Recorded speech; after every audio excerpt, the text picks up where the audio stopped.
Channel Islam the best way of life.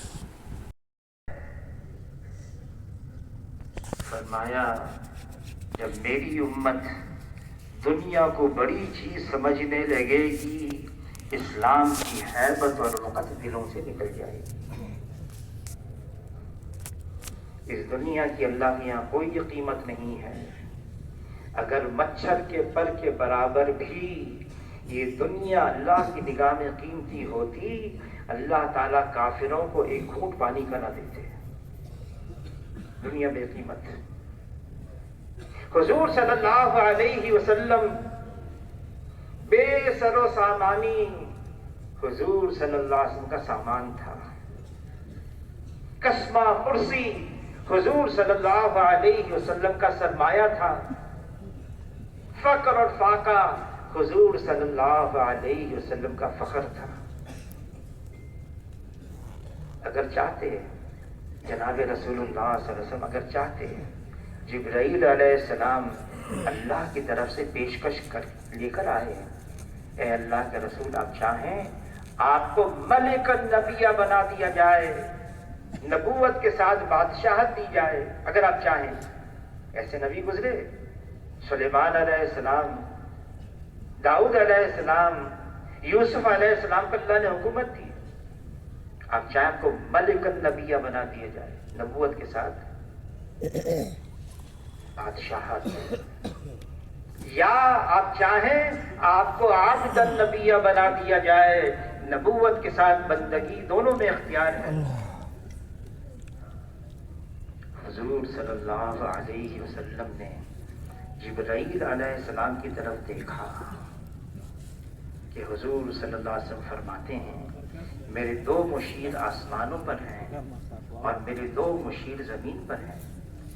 آسمانوں کے مشیر جبرائیل علیہ السلام، میکائیل علیہ السلام، اور زمین پر جو مشیر ہیں وہ ایک ابو بکر رضی اللہ تعالیٰ عنہ ہیں اور ایک عمر بن الخطاب رضی اللہ تعالیٰ عنہ۔ جبرائیل علیہ السلام کی طرف دیکھا، پیشکش آئی اللہ کی طرف سے۔ جبرائیل علیہ السلام نے ہاتھ نیچے کو کر دیا۔ حضور صلی اللہ علیہ وسلم نے عبد النبیہ کو پسند فرمایا۔ جبرائیل علیہ السلام مکہ مکرمہ میں عرض کیا، اے اللہ کے رسول آپ چاہیں آپ کے لیے مکے کے پہاڑ کو سونے کا بنا دیا جائے، یعنی یہ سونے کا پہاڑ جہاں آپ چلیں یہ سونے کا پہاڑ آپ کے ساتھ چلے۔ یہ سن کر حضور صلی اللہ علیہ وسلم نے دعا فرمائی، اے اللہ میں تو یہ مانگتا ہوں ایک دن کھانے کو مل جائے، اتنا مل جائے کمر سیدھی ہو جائے، اس پر میں شکر ادا کروں، اور ایک دن میرا فاقے سے گزرے اس پر میں صبر کروں۔ زمین آسمان کے خزانوں کی چابیاں قدموں میں رکھ دی گئیں، جناب رسول اللہ صلی اللہ علیہ وسلم کے قبول نہیں فرمایا۔ حضور صلی اللہ علیہ وسلم، کسی نے کہا لا يمكن الثنا کما کان حقہ بعد از خدا بزرگ، تو بھی قصہ مختصر، اللہ کے بعد رتبہ ہے جناب رسول اللہ صلی اللہ علیہ وسلم کا ہے۔ اگر چاہتے دنیا کی زندگی، لیکن کیسے اختیار کی؟ عائشہ رضی اللہ تعالیٰ عنہ فرماتی ہیں جس مبارک حجرے میں حضور صلی اللہ علیہ وسلم کے ساتھ 8 سال میں نے گزارے ہیں، وہ مبارک حجرہ جنت کا باغ، جنت کا ٹکڑا۔ عائشہ رضی اللہ تعالیٰ فرماتی اتنا چھوٹا، اتنا مختصر، ہم کھڑے ہو جاتے قریب تھا چھت ہمارے سروں کو لگ جاتی۔ اور عائشہ رضی اللہ تعالیٰ عنہ فرماتی ہیں اگر رات کو حضور صلی اللہ علیہ وسلم نماز کی نیت میں سجدے کا وقت آتا، اپنا ہاتھ مبارک میرے پاؤں کو رکھتے، میں سمجھ جاتی سجدے کا وقت آیا ہے، میں پاؤں کو سکیڑتی حضور صلی اللہ علیہ وسلم کے لیے اس مبارک حجرے جنت کے باغ میں سجدہ کرنے کے لیے جگہ بناتی. کھانا کیا تھا؟ عائشہ رضی اللہ تعالیٰ عنہ فرماتی ہم ایک چاند دیکھتے، پھر ایک چاند دیکھتے، پھر ایک چاند دیکھتے، 2 مہینے لگاتار، اور گھر کے اندر کھانا پکانے کے لیے آگ جلانے کی نوبت نہیں آتی کیونکہ کچھ ہوتا نہیں تھا پکانے کے لیے. پھر کیسے گزر اوقات تھی؟ عائشہ رضی اللہ تعالیٰ عنہ فرماتی ہیں اسودان، 2 کالی چیزیں، کھجور اور پانی. اور فرماتی ہیں عائشہ رضی اللہ تعالیٰ عنہ یہ بھی کبھی بھی حضور صلی اللہ علیہ وسلم نے پیٹ بھر کر نوش نہیں فرمایا. صبح کو کچھ کھا لیتے کہ شام کو کچھ نہیں کھاتے، شام کو کھا لیتے صبح کو کچھ نہیں کھاتے. اور کب تک؟ عائشہ رضی اللہ تعالیٰ عنہ فرماتی ہیں حضور صلی اللہ علیہ وسلم کا وصال ہو گیا، رات کا اندھیرا چھا گیا، دل میں تقاضا پیدا ہوا میں حضور صلی اللہ علیہ وسلم کا چہرہ مبارک دیکھوں. عائشہ رضی اللہ تعالیٰ عنہ فرماتی ہیں گھر کے چراغ میں تیل نہیں تھا جلانے کے لیے. میں پڑوسن کے گھر گئی، ادھار سے تیل مانگ کر آئی، اس ادھار تیل سے میں نے گھر کے چراغ کو جلایا، پھر میں نے حضور صلی اللہ علیہ وسلم کا چہرہ انور دیکھا. تو کسی نے کہا اچھا اس رات تمہارے گھر میں چراغ جلانے کے لیے تیل بھی نہیں تھا؟ تو عائشہ رضی اللہ تعالیٰ عنہ فرماتی ہیں اگر تیل ہوتا تو میں بھوک کی وجہ سے پینا چاہتی. اس جملے سے علماء حضرات فرماتے ہیں حضور صلی اللہ علیہ وسلم دنیا سے پردہ فرما رہے ہیں اور گھر میں فاقہ ہے، سب اختیاری، گھر میں فاقہ ہے. وقت آیا ایک امت پر آیا، صحابہ کا دور، کیسر اور کسرا کے خزانے آ گئے، صحابہ رونے لگے. کسی نے کہا کیوں رو رہے ہو؟ کہا حضور صلی اللہ علیہ وسلم تو مجموع خیر تھے، ان کے زمانے میں تو یہ نہیں آیا، وہ تو ایسے ہی چلے گئے. ایسا نہ ہو اللہ تعالیٰ ہماری قربانیاں اور مشقت کا بدلہ دنیا میں ہی دے رہے ہوں، اس پر رو رہے ہیں.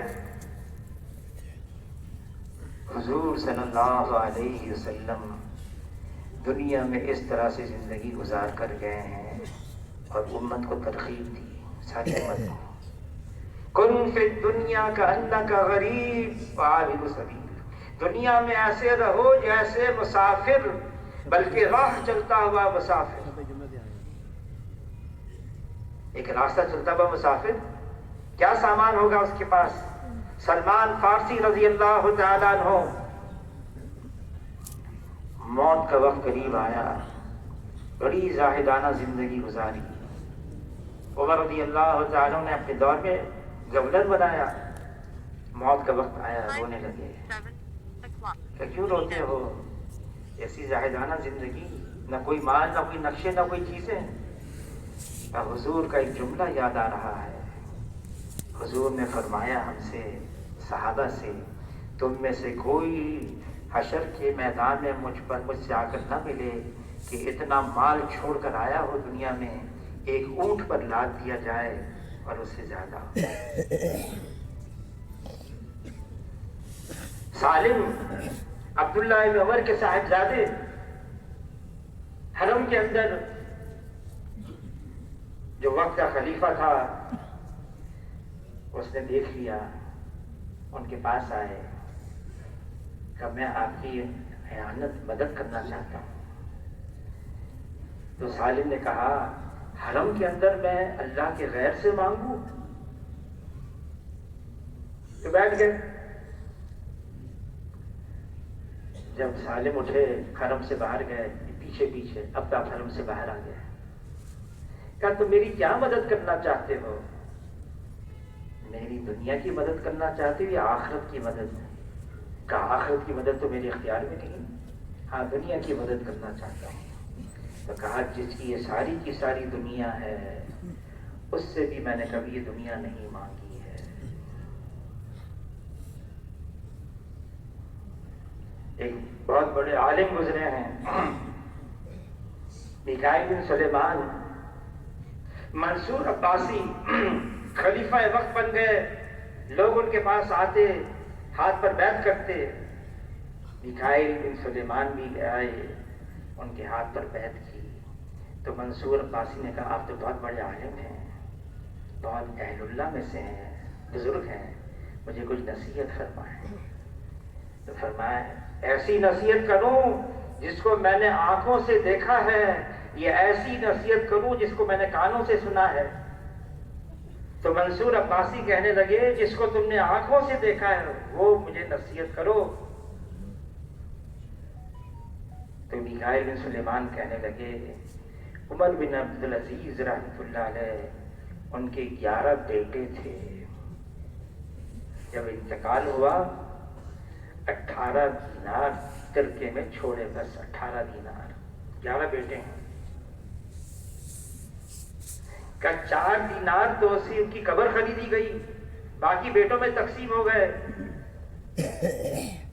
پھر میکائیل بن سلیمان کہنے لگے کہ ایک اور بادشاہ بھی گزرے ہیں، خلیفہ گزرے ہیں، اور ان کا قصہ سناتا ہوں۔ ان کا جب انتقال ہوا ان کے بھی 11 بیٹے تھے، اور ترکے میں ہر بیٹے کے لیے 10,000 دینار چھوڑ کر گئے۔ لیکن اللہ کی قسم میں نے ان آنکھوں سے دیکھا، عمر بن عبدالعزیز کے ایک بیٹے کو ایک دن میں 100 گھوڑے صدقہ دیے جہاد کے لیے، اور میں نے جس نے 10,000 دینار چھوڑے بیٹوں کے لیے، ایک بیٹے کے لیے، اس کے ایک بیٹے کو دیکھا وہ دمشق کے بازار کے اندر بھیک مانگ رہا ہے۔ عمر بن عبدالعزیز جب انتقال ہونے لگا کسی نے کہا آپ نے اپنے بیٹوں کے ساتھ وہ کیا جو کسی ایک اور نے نہیں کیا؟ کیا آپ نے ان کے لیے کچھ نہیں چھوڑا؟ کہ میں ان کے لیے تقوی چھوڑ کر جا رہا ہوں، اگر یہ متقی ہیں اللہ متقیوں کا دوست ہے، اللہ خود ان کے لیے کفایت کر جائے گا۔ حضور صلی اللہ علیہ وسلم نے اس امت کو اعمال دیے، اعمال، بے سہارا نہیں چھوڑا، جاؤ بیچ چوراہے پر نہیں، ایسے اعمال دیے ہیں اس امت کو، اگر یہ امت ان اعمال پر آ جائے۔ عمر رضی اللہ تعالیٰ عنہ جب بیت المقدس فتح کرنے کے لیے گئے تو یوں فرمانے لگے اللہ نے ہمیں عزت دی ہے اسلام کی وجہ سے، اگر اسلام کے علاوہ عزت حاصل کریں گے اللہ ہمیں ذلیل کر دیں گے۔ ہماری عزت، ہماری شرافت مال نہیں، نقشے نہیں، چیزیں نہیں، ہماری عزت اور شرافت تو حضور صلی اللہ علیہ وسلم والے اعمال ہیں۔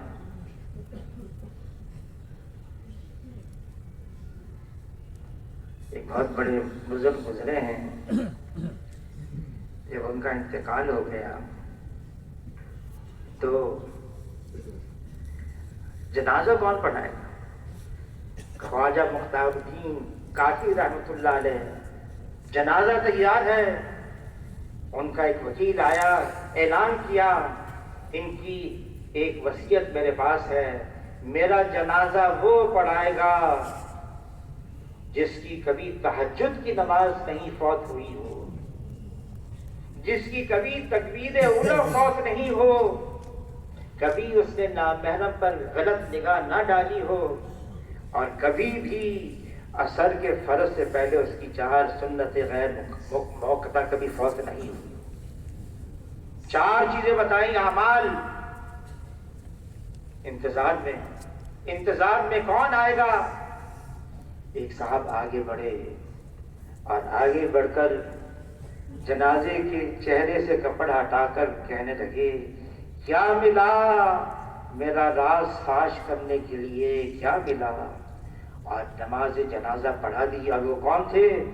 وہ التمش وقت کا بادشاہ تھا. اس زمانے کے بادشاہ بھی ہارون رشید وقت کا خلیفہ ہے. روز رات کو 100 رکعتیں پڑھا کرتے تھے، روز رات کو. اعمال یہ امت کو دیے گئے ہیں. حضور صلی اللہ علیہ وسلم کی سنت صحابہ کرام جانتے تھے. حضور کی ایک ایک سنت کی قیمت کو، ایک ایک سنت کی قیمت زمین اور آسمان کے خزانوں سے زیادہ قیمتی، کہ زمین اور آسمان کے خزانے ایک نہ ایک دن ختم ہو جائیں گے، لیکن حضور صلی اللہ علیہ وسلم کی ایک ایک سنت یہ اللہ کے خزانوں سے ہمیشہ دلائے گی، ہمیشہ دلائے گی اور دلاتی رہے گی. اتباع سنت یہ ہماری پہچان ہے، یہ ہماری شناخت ہے. اس کے ذریعے سے ہم جانے جاتے ہیں ہاں یہ حضور صلی اللہ علیہ وسلم کی امت ہے، یہ حضور کی اتباع کرنے والی ہے. پھر یہ امت کو اللہ نے جو دعوت کا کام دیا ہے، دعوت اللہ، قل ھذہ سبیلی ادعو الی اللہ علی بصیرۃ انا ومن اتبعنی.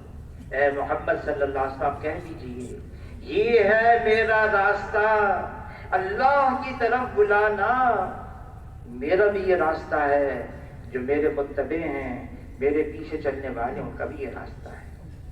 اللہ کی طرف بلانا. وہ ایک ہے، اکیلا ہے، یکتا ہے. وہ خالق ہے اور باقی سب مخلوق ہے. وہ مالک ہے اور باقی سب مملوک. وہ رازق ہے اور باقی سب مرزوق. وہ غالب ہے اور باقی سب مغلوب. وہ ہے اس کائنات کا خالق اور مالک. اس اللہ کو پہچانو اور اس اللہ کو راضی رکھو. اللہ کی رضا یہ سب سے بڑی دولت ہے. اللہ کو جس نے راضی کر لیا اس کی دنیا بھی بن گئی، اس کی آخرت بھی بن گئی. کیا دنیا کے پیچھے ہم پڑ گئے ہیں؟ دنیا کی کیا حیثیت؟ حضور صلی اللہ علیہ وسلم فرماتے اس کا مفہوم ہے یہ دنیا کی محبت ہر خطا کی جڑ ہے. دنیا کی محبت. فرمایا ایک وقت آنے والا ہے میری امت پر جیسے بھوکے کھانے پہ ٹوٹ پڑتے ہیں، یہ غیر میری امت پہ ٹوٹ پڑیں گے. کھانا ہوتا ہے نا دسترخوان بچھا کر، بھوکے ہوں اور دسترخوان بھی بچھ گیا، کوئی روک ٹوک بھی نہیں، بلاتے آؤ آؤ یہاں کھانا بڑا لذیذ ہے، نرم ہے، گرم ہے. ایک دوسرے کو دعوت دیتے ہیں آ جاؤ کھانے کے. فرمایا ایک وقت آنے والا ہے میری امت پر جیسے بھوکے کھانے پہ ٹوٹ پڑتے ہیں، یہ غیر میری امت پہ ٹوٹ پڑیں گے. صحابہ کرام حیران، اے اللہ کے رسول کیا اس وقت مسلمان تعداد میں تھوڑے رہ جائیں گے؟ فرمایا نہیں، تعداد میں ہوں گے بہت زیادہ، لیکن ان کی حیثیت سمندر کے جھاگ کی طرح ہو جائے گی. یہاں کراچی میں سمندر ہے نا، سمندر میں لہریں اٹھتی ہیں، پھر وہ لہریں وہ کنارے سے ٹکراتی ہیں، پھر جھاگ بنتی ہے، پھر دوسری لہر پیچھے سے آتی ہے، اس جھاگ کو ادھر لے جاتی ہے، ایک تیسری لہر آتی ہے اور جھاگ کو وہاں سے پھر یہاں لے کر آتی ہے. وہ سمندر کی جھاگ سمندر کی لہروں کے رحم و کرم پر ہوتی ہے. صحابہ کرام نے عرض کیا اللہ کے رسول ایسا کیوں ہوگا؟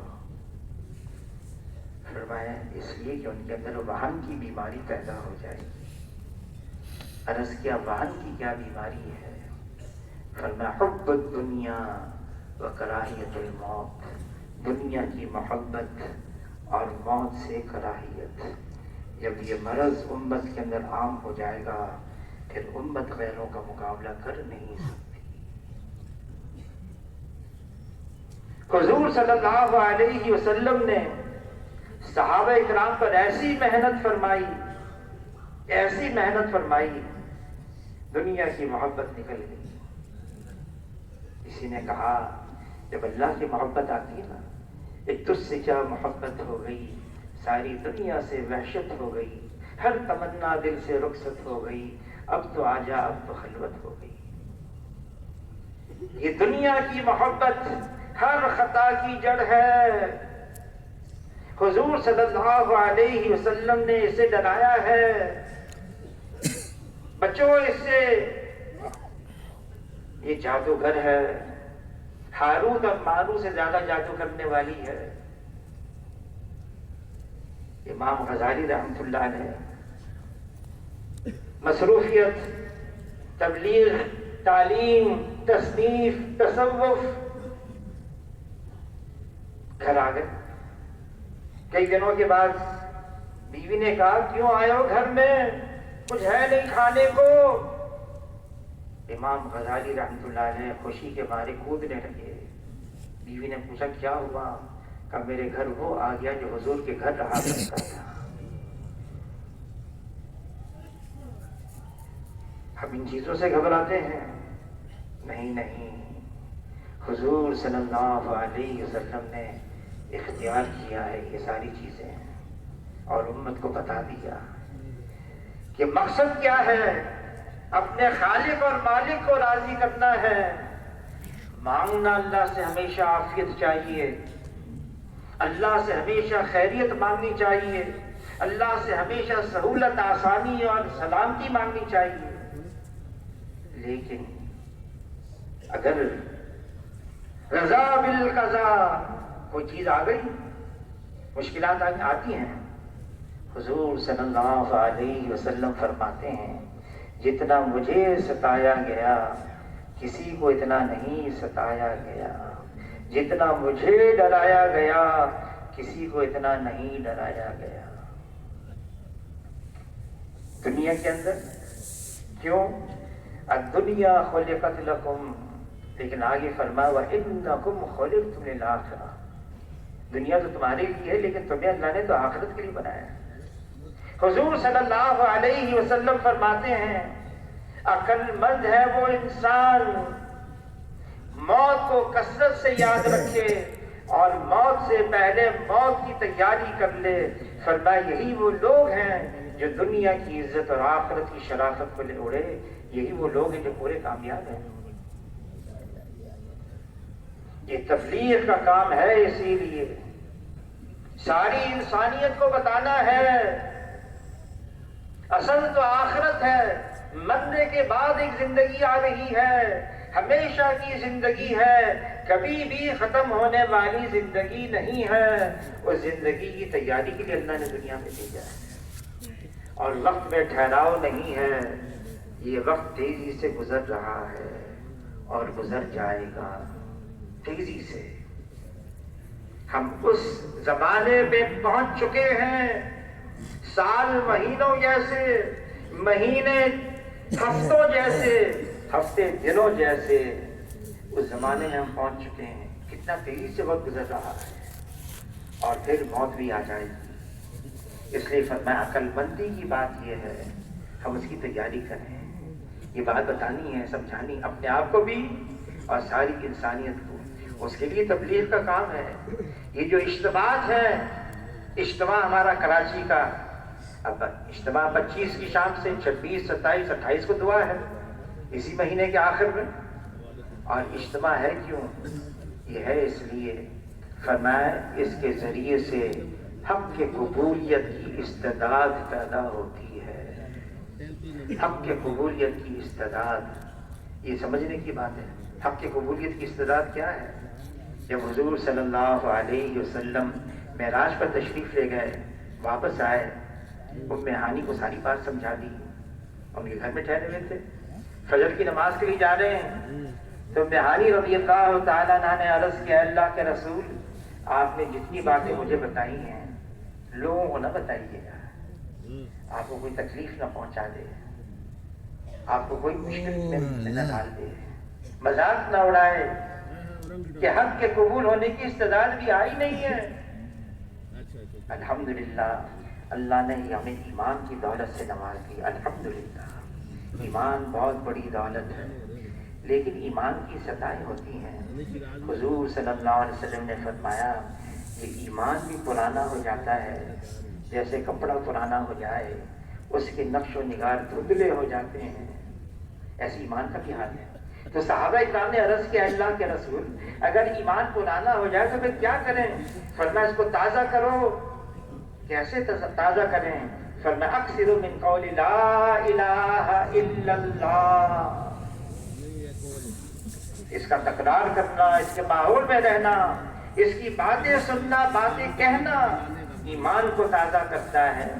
یہ ایمان یہ تازہ ہو جائے، ورنہ حضور صلی اللہ علیہ وسلم نے خبر دی ایک ایسا وقت آنے والا ہے صبح کو وہ ایمان والا ہوگا، شام ہوگی تو وہ کہے گا میں بغیر ایمان کے ہوں. اللہ ہم سب کی حفاظت فرمائے.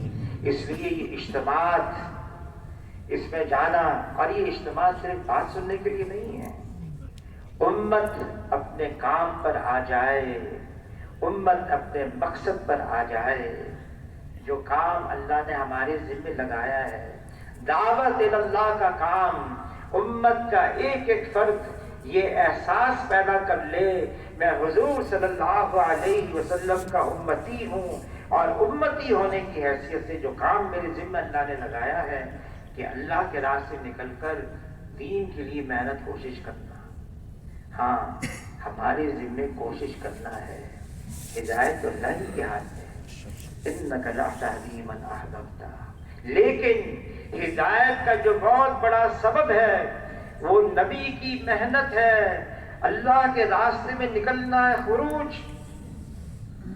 مولانا الیاس صاحب رحمۃ اللہ علیہ، ان کی خدمت میں اس زمانے کے بہت بڑے عالم آئے اور کہنے لگے آپ نے تبلیغ کا کام جو شروع کیا ہے مجھے یہ کام سیکھنا ہے. مولانا الیاس صاحب رحمۃ اللہ علیہ فرمانے لگے کام بہت آسان ہے، لوگوں کو اللہ کے راستے میں نکلنے کے لیے تیار کرنا ہے. دیکھو وہ سامنے نابینا بیٹھے ہوئے نا، نابینا قاری جی بیٹھے ہیں، حافظ جی بیٹھے ہوئے، ایک نابینا حافظ جی بیٹھے تھے ذرا فاصلے پر، کہا جاؤ اور ان کو 3 دن کے لیے تیار کرو جماعت میں نکلنے کے لیے. اب یہ بہت بڑے عالم گئے ان کے پاس، اور ان کے پاس بیٹھ کر کہیں گے حضرت جی نے بھیجا ہے، فرمائیے. اور اس لیے بھیجا میں تم کو 3 دن کے لیے تیار کروں جماعت میں نکلنے کے لیے. کہا حضرت جی نے بھیجا ہے؟ ہاں تو میں تیار ہوں. تیار ہو گئے، واپس آئے. حضرت وہ تو تیار ہو گئے 3 دن کے لیے تیار، لیکن بات سمجھ میں نہیں آئی. وہ تو نابینا ہے، اس کو نظر کچھ نہیں آتا. اگر وہ نکل گیا جماعت میں وہ تو ٹھوکریں کھائے گا. انسان ہے، ضروریات ہے، مسجد ہے، مسجد سے باہر جانا ہے، وہ تو بیچارہ ٹھوکریں کھائے گا. یہ بات سمجھ میں نہیں آئی. مولانا الیاس صاحب رحمۃ اللہ علیہ فرمایا میں یہی چاہتا ہوں وہ اللہ کے راستے میں نکلے، ٹھوکریں کھائے، پھر اللہ کو پیار آئے، اللہ کو رحم آئے، پھر اللہ ہدایت کے فیصلے فرما دے. انتظامی چلوں سے مولانا یوسف کاندھیوی رحمۃ اللہ علیہ فرمانے لگے انتظامی چلوں سے فائدہ ہوگا، ثواب ہوگا، اثر بھی پڑے گا، لیکن باطل کی جڑیں کھوکھلی ہو جائیں یہ تو قربانی کے چلوں سے ہوگا. حالات سازگار نہیں، آدمی پھر بھی پوری کوشش کر کے نکلے. انفروا خفافا وثقالا، نکلو اللہ کے راستے میں، ہلکے ہو یا بوجھل ہو نکلو. ہمارے بڑوں نے ہمیں ادب دیا ہے، 4000 جماعتیں دینی ہیں، چلے 3 چلے کی، 30 جماعتیں ملکوں کی دینی ہیں، 30 جماعت اندرون ملک کی دینی ہے. اور حضرات نے ہم پر اعتماد کیا ہے. کراچی یہ تو بہت بڑا شہر ہے، شہر کا ملک ہے، کئی ملک ہیں اس میں تو، اور یہ امت ہے. یہ کام ایسا ہے تبلیغ کا کام، اس سے امت پناہ ظاہر ہوگا. یہ امت کوئی قوم کا نام نہیں، خاص قوم، یہ امت نہیں. کوئی خاص علاقے والے، خاص زبان والے، خاص طبقے والے نہیں، یہ مختلف قوموں والوں سے، علاقے والوں سے، زبان والوں سے یہ امت بنی ہے۔ کیسے بنی ہے؟ فرمایا میری امت جسد واحد کی طرح سے ہے، ایک جسم کی مانند ہے۔ حضور کے زمانے میں صہیب رومی ہیں، سلمان فارسی ہیں، بلال حبشی ہیں، کوئی اوس قبیلے کا ہے، کوئی حضرت قبیلے کا ہے، کوئی مہاجر ہے، کوئی انصار ہے، سب اکٹھے اور ایک ہیں۔ اجتماعیت دی گئی اس امت کو، اکٹھا رہنا دیا گیا، اور اللہ نے خبردار کر دیا دیکھو لڑنا نہیں، جھگڑنا نہیں، ورنہ کب ہمت ہو جاؤ گے تمہاری ہوا اکھڑ جائے گی۔ اب یہ تبلیغ کا کام ہے، موقع بھی آ گیا، ہمیں نکلنا بھی ہے اللہ کے راستے میں۔ ہر مسجد سے جماعتیں تیار ہو جائیں، چلے تین چلے کی جماعت، ملکوں کی جماعت۔ اور یہاں تو ہر مسجد والوں نے ارادہ کیا ہم اجتماع سے پہلے بھی جماعتیں دیں گے، اجتماع پر بھی جماعتیں دیں گے۔ اب اس کے لیے فرمائیں کون کون ساتھی اس کے لیے تیار ہیں؟ 4 مہینے کے لیے، سال کے لیے، 7 ماہ کے لیے، ملکوں کے لیے، فرمائیں جی اس کے لیے۔ Islam the best way of life.